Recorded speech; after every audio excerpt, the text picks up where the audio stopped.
ce ai zis și s-a făcut făptura, nu întoarce dumnezeiasca ta față de la noi nevrednicii, ca să nu vină asupra ne pedeapsa cea înfricoșătoare a durerilor, care este rodul păcatelor noastre pe care în toată ziua, fără număr, le săvârșim.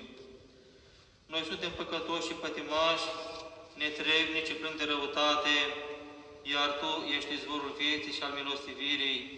Nu ne părăsi, Doamne, nu trece cu vederea rugăciunea noastră a păcătoșilor, nici nu ne răsplătim nouă după nelegiuirile noastre, ci pentru că nu suntem vrednici a câștiga prin sârguința cea de toate zilele milostivirea Ta, dăruiești pe noi Tu, Doamne, ca un prea milostiv.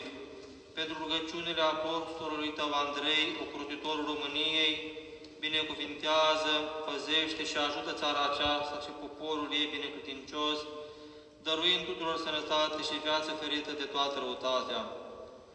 Întărește-ne cu harul Tău cel stăpânitor, ca să ne îndreptăm viața și să sporim în lucrarea virtuților, încât, din adâncul inimilor noastre, cu bucurie, să lăudăm pe alesul Tău propovăduitor și întâiul ucenic Andrei, luminătorul și rugătorul nostru, și să slăvim numele Tău cel preasfânt, al Tatălui și al Fiului și al Sfântului Duh, acum și pururea și în vecii vecilor.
Miluiește-ne pe noi, Dumnezeule, după mare mila Ta, rugăm-ne Ție, auzi-ne și ne miluiește.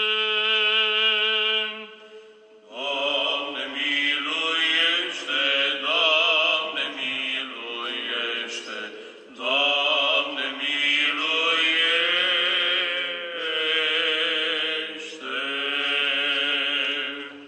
Încă ne rugăm pentru prea fericitul Părintele nostru Daniel, Arhiepiscopul Bucureștilor, Mitropolitul Munteniei și Dobrogei, locțitorul tronului Cezarei Capadociei și Patriarhul Bisericii Ortodoxe Române, pentru sănătatea și mântuirea sa.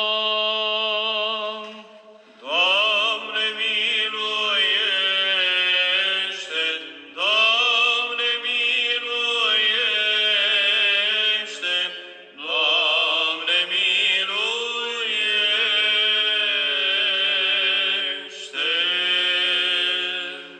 Încă ne rugăm pentru binecredinciosul popor